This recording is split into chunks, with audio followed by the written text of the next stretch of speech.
Manipur Santi se sungla hek laktanaba adumak tauba yaurabra natragana adum hairiba kene pigi si makhoi che chauna chena dana lairabani makhoi gi mathakta amuk state ki lengak na karigumba action amabu lokhat pangam dabase oza masi oza ge be assessment da kari kamaini yengbe oza gi point of view tangphong tok pioza yalema adum 2023 dagi mapungina nungti gi yes sepong dina purako headline chingi paring ni angasing rangi ano boto ko wana te ko aduga har makada knowledge window gi viewers sing kai kono ba tamjari athoe amuk hojik lanka koi tunyumbung village kagopi gi manung da leibada ani amuk khabar khara huelam pawgum banadi ani siraga ahum sokpogi kano bog lei ko hanagi taruk yang mai taruk hat aku yam tam thina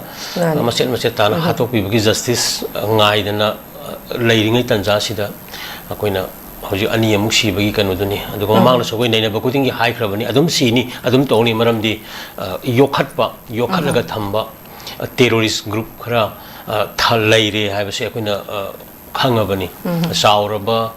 kallaba bharat ki kan indian forces mayam sing asina hari mayam sing asi kharase khujo kharase koi control to bungam dabani aduga tawdabani haina so koina lawraga proxy war gi kan toropada aduki matik tam thiba miyoy gi sanalon sanataba even constitution of india gi article 21 sigi kanoga si pura mangalaga heta terrorism gi thabak si pungseng seng na malem na define toriba UN gi even counter terrorism committee naga define tawba haibatare aduna draft declaration 95 ki leiriba koi adugu mayam terrorism gi kano mayam singa sina define tawba mayam singa sidana adum sengna thu opawda democracy chatpa socialism chatpa leibak ni gaina hairiba india gi kano singsina masi control tawdaba se masine khwai nungai tabase aduna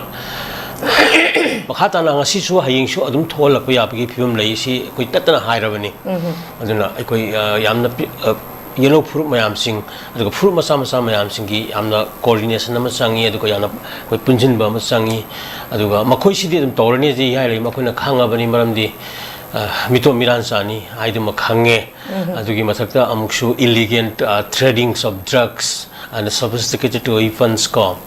mayam si tawraga hingba kangbuni aduna yam international nexus leiba aduma pot ama khangni aduna makoina makhan khuding makki environment da natraga human rights violations ta terrorism haibu fully defined tawraga leiba potni tawgu tawrdabani anu tawgu tawre ibani aduna masi khangna ikoi miyamna akoi gi hojikti khara hena sectionna coordinated kanu effort ma koi lomina ba change ane government masi mana pange ko aduga khwai ge na matik cha da khwai ge na akoi gi mong marin ta da ba governance ha ba tare hojik lai ba pose maramdi mi gi life se tugi matik akoi jiba da gi na atop jiba dagi hena tolaga thamba phawda yengaga leiba ngamba adugumba kanoni machinda kari haira kholaga ko aduna masi tawgi haraga kesulebe thabang nati pikraba manipur ni aduga pikraba area ni aduna bharat ki sipai lag ki mathakta leiribani manipur state forces leiribani aduna anytime makhisi combat to bungami lakshan bungami ba pot ni adu tawroi hana tawdabagi kanoma laksal puje masi tasengna malim gi ba kanu jing platform sing sida UN gi kanu jing di security council da koi pu matam oirabra gaina haiba asagi malim gi miam sin thungna law khomam su sangak pam lai ko aduna aikoina kanna upai di leite ko adubu akoi hingdabadi yadabani na akoi kanna masi justice pangna ba law batai aduga kanjal laga terrorist ki element mi amsi maru phuktok na bagi kano se akoi yamna kano kanna khona mina ba sangi aduga makhoi di dum tawraga ni maramdi mapandi changi mito poire adu mama lei bak ni khandre khori na phom ta dre sidale mi amsi yekna ba phuru kuntra mari manga taruk te pan mapal le minari ji mogi di yekna ba ngata ne na woire adu taraga di makhoi na amuk atop makhoi gi nexus sai batare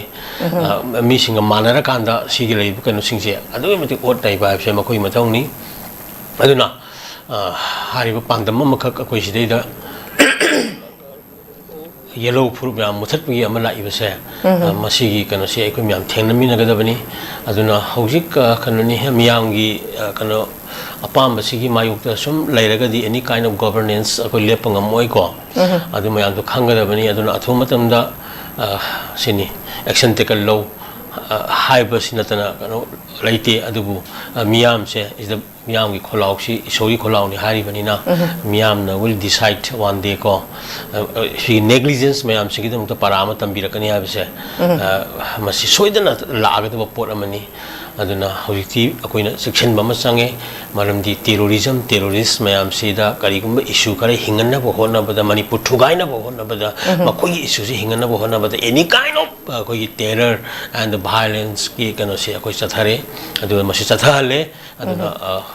hari mayam singa si khangmina ba galona ekoi kano tausi aduna chin da pangang ba minister MLA